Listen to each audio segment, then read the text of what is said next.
عزیز دوستو، بزرگ اور بھائیوں، قرآن مجید نے جگہ جگہ پہ اس بات کا اعلان فرمایا ہے کہ اپنے شعور کو بلند کرو، اپنی فہم سے، اپنی عقل سے کام لو، کائنات ارضی اور سماوی میں غور کرو، اللہ کی نشانیوں کو دیکھو، اپنی فہم و فراست کے ساتھ، شعور کے ساتھ دین اسلام کی حسین تعلیمات کو قبول کرو اور ان کے مطابق اپنی زندگی گزارنے کی کوشش کرو۔ سورہ زمر کی آیت نمبر 18 میں نے تلاوت کی ہے۔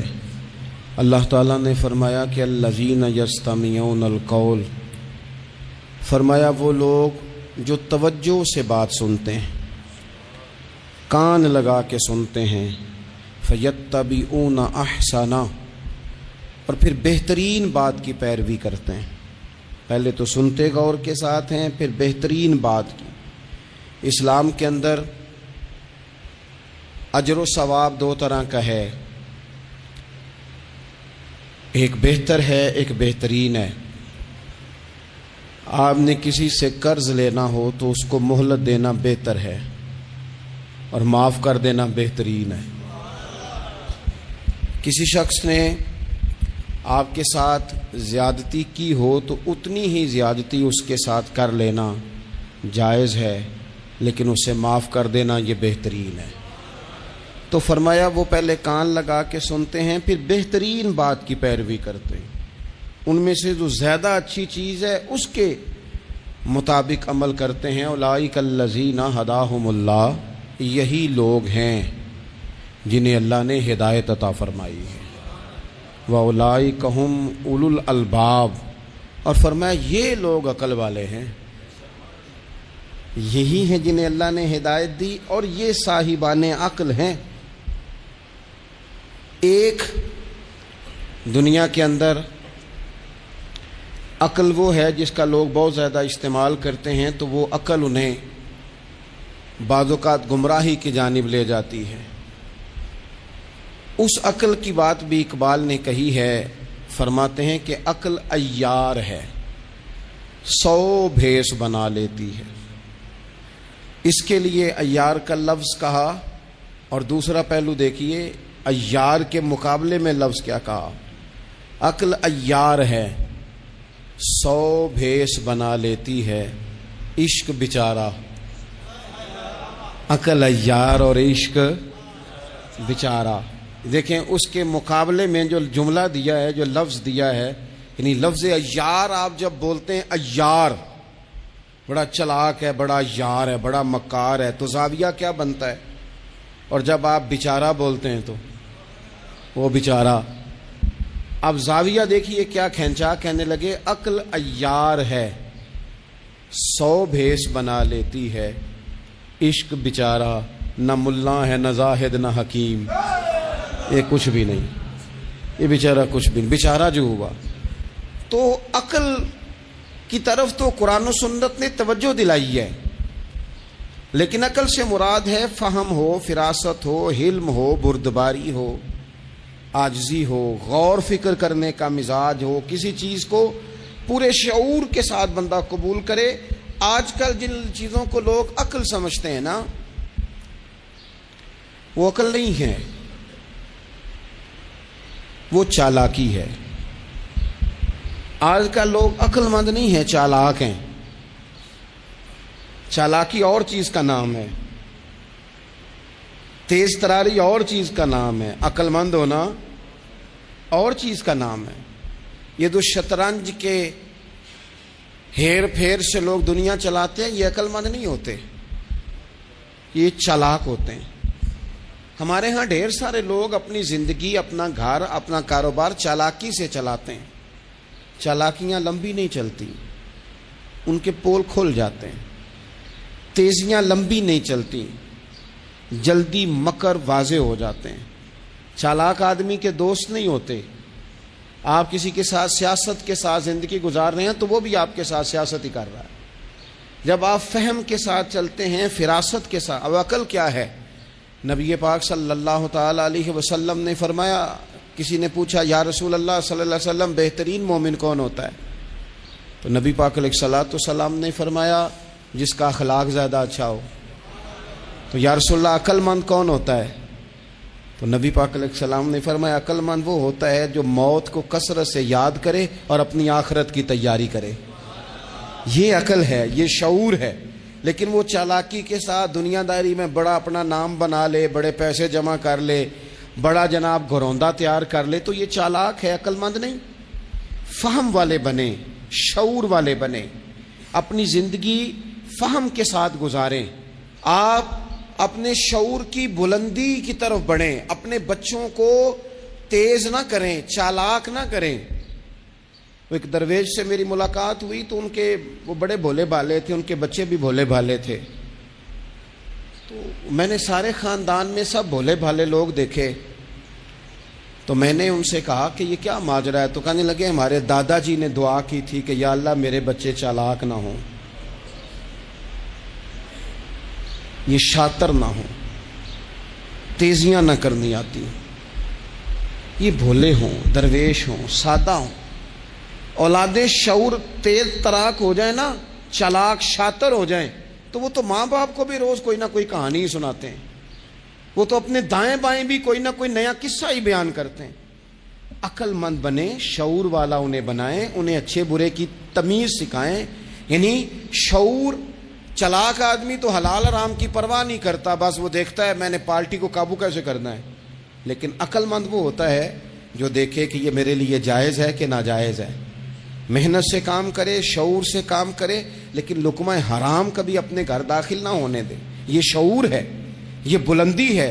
یعنی شعور یہ ہے کہ اسے پتہ چلے کہ یہ حق میرا ہے، یہ میرے بھائی کا ہے، یہ حق میرا ہے، یہ میرے ملازم کا ہے، یہ حق میرا ہے، یہ میرے پڑوسی کا. یہ شعور ہے. اور چالاکی کیا ہے؟ کہ وہ تیزی دکھائے اور سب کا مال ہڑپ کر کے اپنے گھر لے آئے اور کسی کو پتہ بھی نہ چلنا دے. یہ چالاکی ہے. چالاک نہ بنے، باشعور بنے، فہم والے بنے. میرے نبی پاک صلی اللہ تعالی علیہ وسلم پر اللہ تعالیٰ نے جو قرآن مجید کتاب نازل کی تو 300 کے لگ بھگ آیات قرآن پاک میں ایسی ہیں جن کا زیادہ مطالعہ ہے وہ زیادہ جمع کر لیں گے. 300 کے قریب آیات ایسی ہیں جس میں اللہ تعالیٰ نے عقل اور شعور کی طرف بڑھنے کا حکم دیا ہے. فرمایا عقل والو غور کرو، تم دیکھتے نہیں زمین و آسمان میں اختلاف ہے، رات اور دن آتے جاتے ہیں، اس میں غور کرو، اس میں نشانیاں ہیں. پر ان کے لیے جو عقل رکھتے ہیں، جو شعوری بلندی رکھتے ہیں، تیزی نہیں، چالاکی نہیں، شاطر پن نہیں. ابو جال جو تھا نا وہ بیوقوف آدمی نہیں تھا. دور دراز سے لوگ اس کے پاس اپنے مقدمات کا فیصلہ کرانے آتے تھے. چالاک آدمی تھا، اتنی زبردست بات کرتا تھا، اتنی اچھی باتیں سناتا تھا کہ لوگ لوٹ پوٹ ہوتے تھے، گھنٹوں بیٹھ کے لوگ اس کی بات سنتے تھے. لیکن شاطر تھا، عقل مند نہیں تھا. اگر عقل مند ہوتا تو اسے نظر آ جاتا کہ وہ دیکھو آفتاب نبوت چمک رہا ہے، وہ غلام ہو جاتا رسول پاک کا. لیکن وہ چالاک تھا، چالاکیاں کرتا رہا، تیزیاں دکھاتا رہا. اس نے اس ترتیب سے اسلام کی مخالفت کی. آپ دیکھیں نا، جس رات نبی پاک صلی اللہ علیہ وسلم کو شہید کرنے کا ارادہ ان ظالموں نے کیا ہے تو بڑی پلاننگ کی. ہر قبیلے سے ایک ایک بندہ لے کے آؤ، ہر قبیلے سے، اور اس کے ہاتھ میں تلوار تھماؤ. جب ہر قبیلے کا بندہ ہوگا تو اگر معاذ اللہ حضور کو شہید کرنے میں کامیاب ہو گئے تو کسی ایک قبیلے پر الزام بھی نہیں آئے گا اور بنو ہاشم کسی ایک قبیلے کا مقابلہ بھی نہیں کر سکیں گے. اس چالاکی سے، یہ کبھی لوگوں کی سمجھ میں باتیں نہیں آتی تھی پر چالاک تھے، اس چالاکی سے یہ دین کی مخالفت کرتے تھے. یہ تیزی دکھا کے مخالفت کرتے تھے اور جناب صدیق اکبر دفاع کی کوششیں کرتے تھے. وہ شعور کے ساتھ، فہم کے ساتھ انہوں نے بھی انداز اختیار کیا نا. انہوں نے چالاکی کی کہ ہر قبیلے سے ایک ایک بندہ. وہ تو اللہ کی حکمت تھی کہ سرکار نے ایک مٹھی میں پکڑ کے مٹی پھینکی تو ان کی آنکھوں کے آگے اللہ تبارک و تعالیٰ نے پردے ڈال دیے. لیکن اس کے مقابلے میں حضرت صدیق اکبر فہم و فراست کا، شعور کا وہ مظاہرہ کر رہے ہیں. وہ کیسا بندوبست کرتے ہیں؟ کہتے ہیں اپنے غلام سے کہ 2 اونٹنیاں موٹی تازی ان کو تم نے لے کے غار کے اس جانب آ جانا ہے. اپنے غلام سے کہتے ہیں کہ تم نے ان اونٹنیوں کو وہاں پہنچانا ہے. بیٹے سے کہتے ہیں سارا دن کام کاج کے سلسلے میں ادھر ادھر جانا اور کافروں کی باتیں سن کے پہنچانا کہ نیا منصوبہ کیا بنا رہے ہیں. اپنی بیٹی سے کہتے ہیں پتر کھانا پکا کے، کل کا باسی نہیں تازہ پکا کے، اور پھر اس کو تیار کر کے، اور بیٹا دن کے اجالے میں نہیں رات کے اندھیرے میں آنا. اب یہاں اقبال بولے، اقبال کہنے لگے جب عشق سکھاتا ہے آداب خود آگاہی، عشق بھی ایک عقل دیتا ہے. جب عشق سکھاتا ہے آداب خود آگاہی تو کھلتے ہیں غلاموں پر اسرار شہنشاہی. پھر وہ غلاموں کو بادشاہ بنا دیتا ہے. تو کہا رات کو وہاں کھانا پہنچانا یہ ان کا شعوری فیصلہ ہے. اور رستے میں حضرت صدیق اکبر بھی شعور کا مظاہرہ کرتے ہوئے حضور کو لے کے جا رہے ہیں. انہوں نے بھی پلاننگ کی، منصوبہ بندی کی، پر چالاکی سے حضرت صدیق اکبر بھی اپنا شعور استعمال کر رہے ہیں. رستے میں ایک شخص ملتا ہے جناب صدیق اکبر کو، یہ شعور ہے، یہ فہم ہے، یہ فراست ہے. ایک شخص رستے میں ملتا ہے. عرب کے اندر ایک رواج تھا کہ کبھی کبھی نا کوئی ہادی ساتھ لے لیا جاتا تھا. ہادی اس کو کہتے تھے جو رستہ دکھاتا تھا آگے آگے. وہ کوئی تھوڑا بہت نذرانہ لیتے تھے، رقم لیتے تھے، رستہ دکھاتے تھے. چونکہ رستہ بتانا بڑی دور دور تک آبادی نہیں ہوتی تھی تو پوچھیں گے کس سے اگر بھول گئے تو ایک شخص ساتھ رکھ لیا جاتا تھا. رستے میں ایک شخص ملا جو مدینہ شریف سے جا رہا تھا مکہ مکرمہ. حضرت صدیق اکبر کو وہ جانتا تھا، نبی پاک علیہ السلام کا بظاہر آشنا نہیں تھا. حضرت ابوبکر صدیق سے پوچھتا ہے یہ کون ہے؟ اب حضرت صدیق اکبر کا شعور دیکھو، وہاں شعور اسلام کی مخالفت میں چلاکی استعمال ہو رہی، یہاں شعور دفاعی اسلام میں استعمال ہو رہا ہے. یہ فہم ہے، یہ عقل ہے. حضرت صدیق اکبر رضی اللہ تعالیٰ عنہ فوراً سوچنے لگے، فرمانے لگے اگر حضور کا نام بتا دیا یہ تو جاتے ہی فوراً ان کو بتائے گا کہ میں نے نبی پاک کو جاتے دیکھا ہے. وہ کہنے لگے کون ہے؟ آپ سوچ میں پڑ گئے یہ کون ہے؟ تو حضرت صدیق اکبر نظریں جھکا کے، ہاتھ باندھ کے حضور کی طرف چہرہ موڑ کے کہنے لگے یہ میرے ہادی ہیں، یہ مجھے رستہ دکھاتے ہیں. اب وہ کچے مزاج کا تھا نا، وہ سمجھا مکے سے مدینے کا رستہ دکھاتے ہیں. حضرت صدیق اکبر بتا رہے تھے یہ مجھے جنت کا رستہ دکھاتے ہیں، رب کی معرفت کا رستہ دکھاتے ہیں. یہ بھی شعور ہے جب عشق سکھاتا ہے آداب خود آگاہی. پھر کھلتے ہیں غلاموں پر اسرار شہنشاہی. عطار ہو، رومی ہو، رازی ہو، غزالی ہو، کچھ ہاتھ نہیں آتا بے آہ و سحرگاہی. عزیز بھائی آپ اپنا شعور اگر صحیح جگہ استعمال کریں تو فہم بن جائے گا، فراست بن جائے گا، فائدہ مند ہو جائے گا.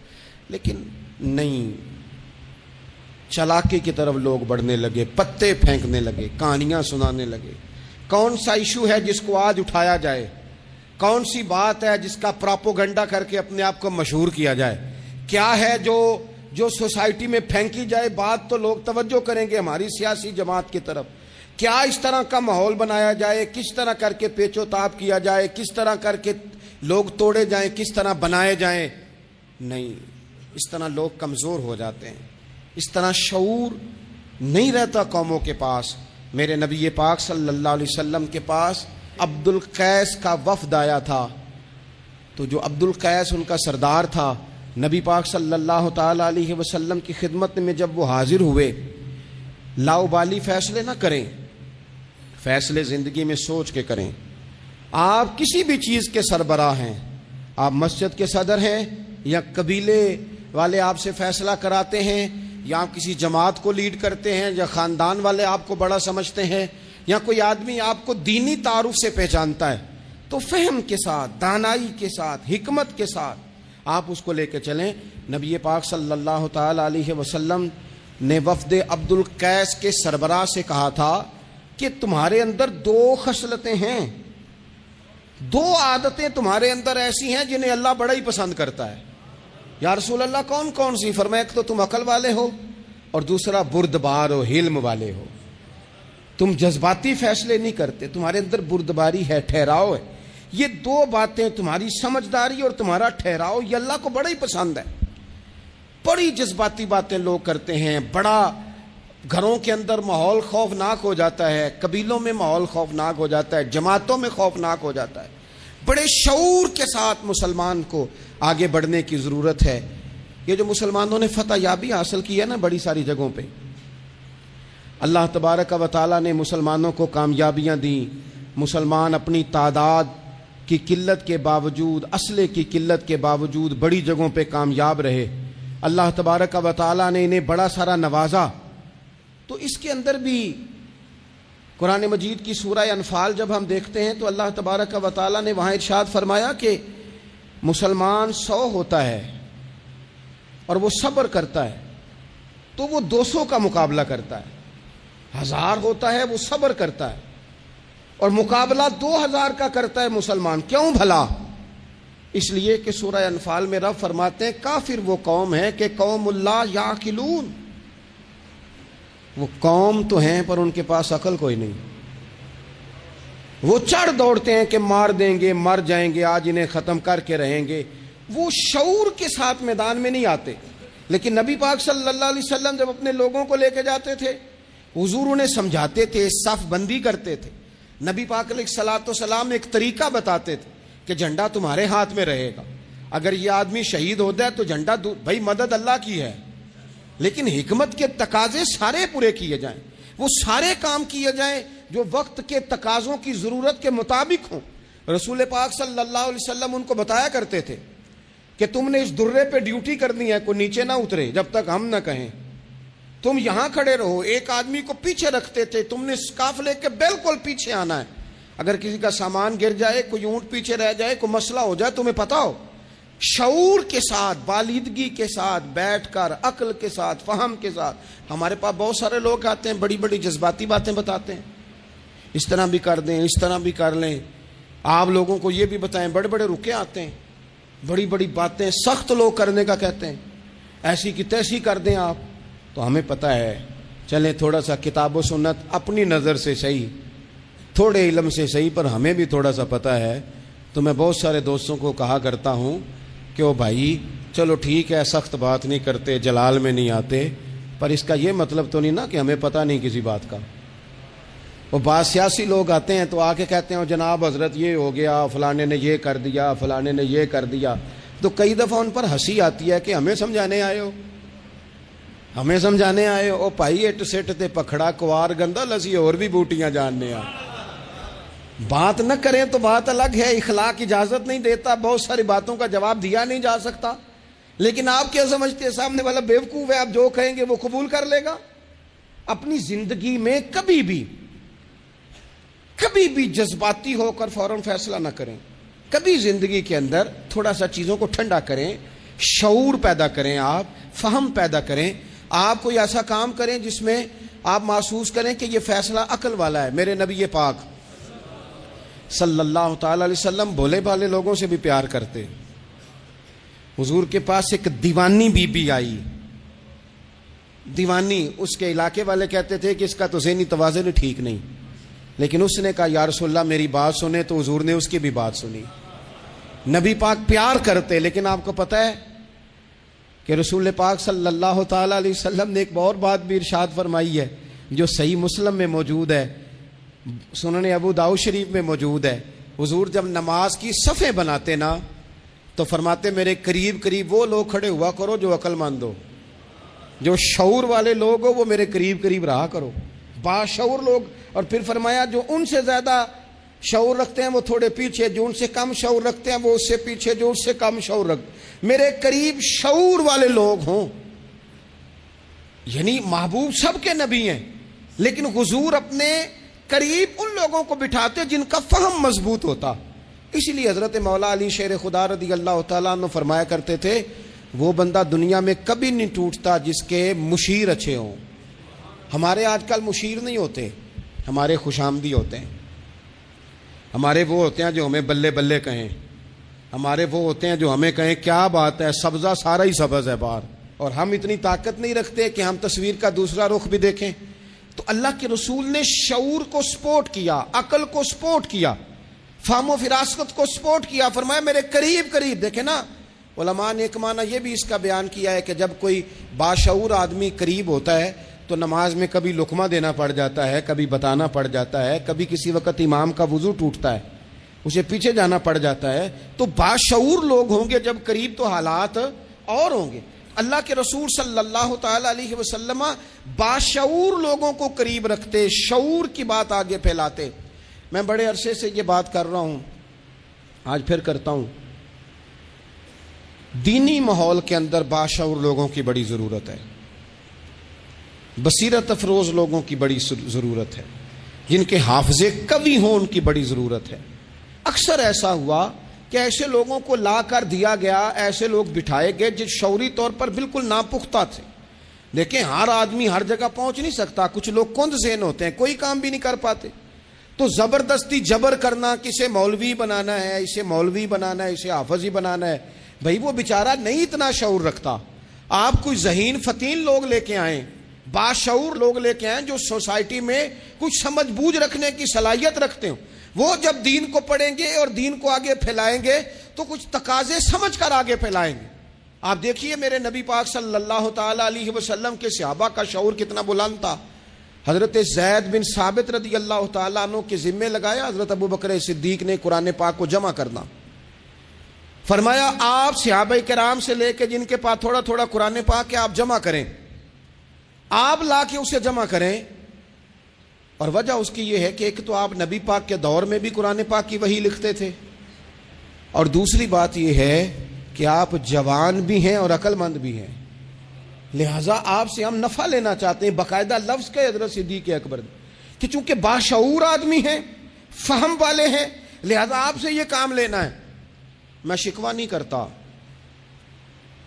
لیکن میں کو ذمہ داری سے کہتا ہوں, میں قائل نہیں ہوں بچوں کو ڈنڈے مار کے پڑھایا جائے. ڈنڈے مار کے جب آپ پڑھاتے ہیں تو آپ خوف کے سائے میں تعلیم دے رہے ہیں. آپ سے لوگ ڈر رہے ہیں, گھبرا کر تعلیم دی جا رہی. وہ کیا اس سے سیکھے گا جس نے خوف کے عالم میں سبق یاد کیا؟ بچہ استاد صاحب کے سامنے کھڑا ہے تو وہ تھر تھر کانپ رہا ہے, اسے جو یاد ہے بیچارے کو وہ بھی بھول گئے ہیں. اور یہ کام مدرسوں سے زیادہ اسکولوں میں ہوتا ہے, اسکولوں میں زیادہ ہوتا ہے. لائق لوگوں کو, باشعور بچے کو آپ کو پتہ چل جاتا ہے آپ کا بچہ شعور والا ہے, پھر آپ اس کی مناسب کاؤنسلنگ کریں, اسے آپ مناسب طریقے سے اس کو سمجھائیں, اس کو آپ تھوڑا سا مینٹلی طور پر تیار کریں, اس کی نگرانی کریں کہاں آتا ہے کہاں جاتا ہے. پھر آپ جب کسی ادارے میں داخل کرائیں تو پھر باقاعدہ اس کی رپورٹ لیں, پتہ کریں. ہفتوں سالوں بیت جاتے ہیں, کوئی پوچھنے ہی نہیں آتا ہمارا بچہ کیا پڑھ رہا ہے, تو بچہ پھر من مانی کرے گا. نبی پاک صلی اللہ علیہ وسلم کی خدمت عالی مرتبت میں حضرت انس بن مالک رضی اللہ تعالیٰ عنہ کو ان کی جب والدہ لے کے آئی نا, تو انہوں نے آ کے نبی پاک علیہ السلام سے کہا تھا یا رسول اللہ صلی اللہ علیہ وسلم, یہ ہمارا بیٹا انس ہے, ہم اسے آپ کا خادم بنانے آئے ہیں. حضور اس میں دو خوبیاں ہیں, ایک تو جوان ہے اور دوسرا حضور بڑی سمجھ بوجھ رکھنے والا ہے, یہ باشعور ہے, آپ کی خدمت کرے گا. خدمت کے لیے بھی بچہ دیا, خدمت کے لیے.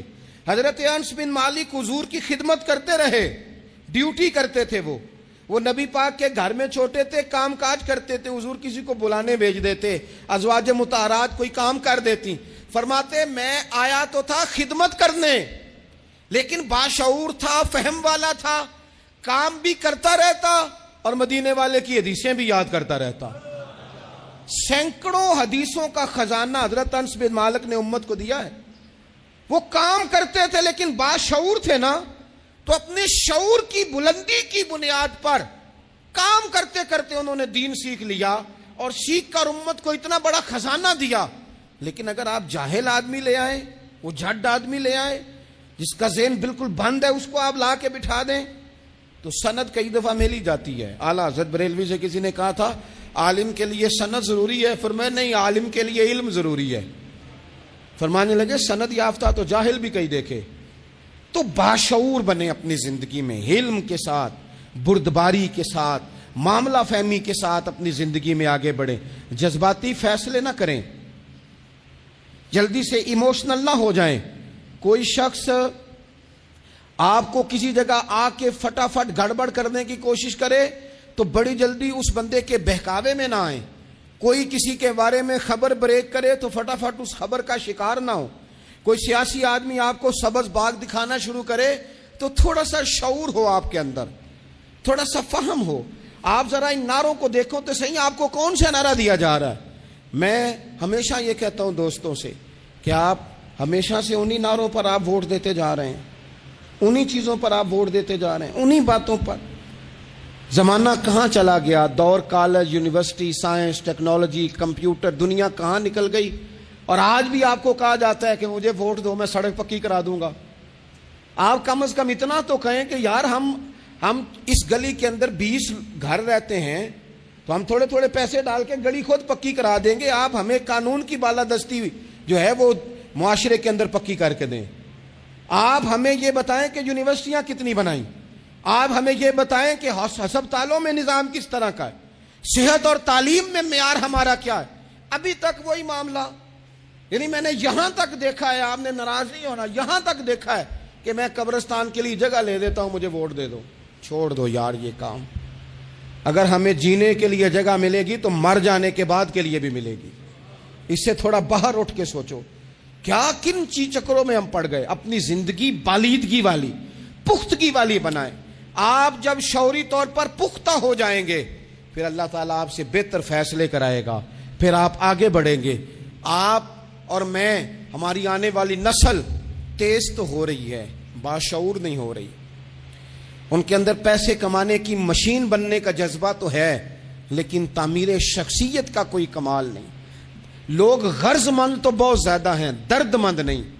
لوگوں کی طبیعتوں کے اندر اپنا گھر پکا کرنے کا تو شعور ہے لیکن ذہن پکا کرنے کا شعور نہیں. اس کا نقصان یہ ہو رہا ہے کہ بڑی بڑی کوٹھیوں سے نفسیاتی مریض نکل رہے ہیں.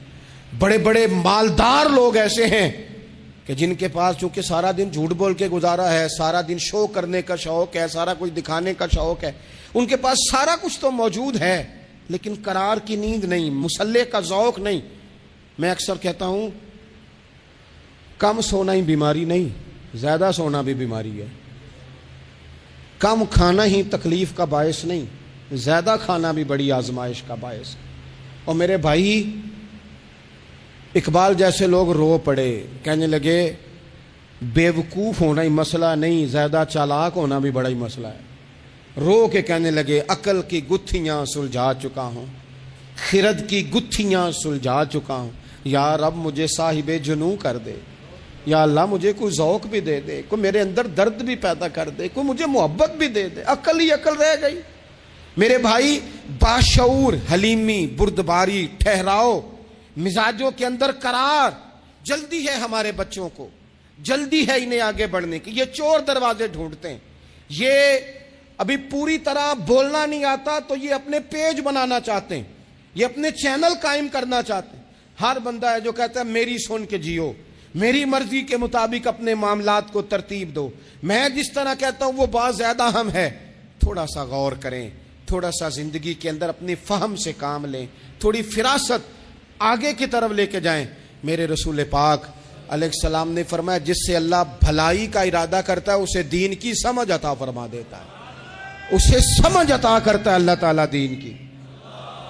حضرت سیدنا احمد بن ابی عاصم انطاکی رحمۃ اللہ علیہ فرماتے ہیں کہ اگر تو دیکھنا چاہے نا کہ تو عقل مند ہے کہ نہیں، تو فرماتے ہیں پھر بھی میں تمہیں ایک نسخہ دیتا ہوں. وہ کیا؟ فرمانے لگے اگر تو ذی شعور ہے نا پھر تو رب کی نعمتوں کو پہچان لے گا اور پھر تیرا زیادہ وقت شکر پہ گزرے گا، شکوے پہ نہیں گزرے گا. یہ زیادہ لوگ بے چین کیوں ہیں؟ میں رات دوستوں کو کہہ رہا تھا زیادہ لوگ اس لیے بے چین ہیں کہ زندگی شکووں سے بھری ہوئی ہے، خواہشات سے بھری ہوئی ہے، کچھ نہ کچھ روز نیا چاہیے، اس نے بے چین کر دیا ہے. اور اگر زندگی شکر والی ہو نا، شکر والا بندہ اپنے آپ کو خوش نصیب سمجھنے لگ جاتا ہے. وہ کہتا ہے یہ نعمت بھی ہے اللہ کا شکر ہے، یہ نعمت بھی ہے اللہ کا شکر ہے، یہ نعمت بھی ہے اللہ کا شکر ہے. تو شکر والا بندہ اپنے آپ کو خوش نصیب سمجھنے لگتا ہے، اس کے دل میں راحت پیدا ہونے لگ جاتی ہے، اسے تسلی ہونے لگ جاتی ہے، وہ قرار میں آنے لگ جاتا ہے.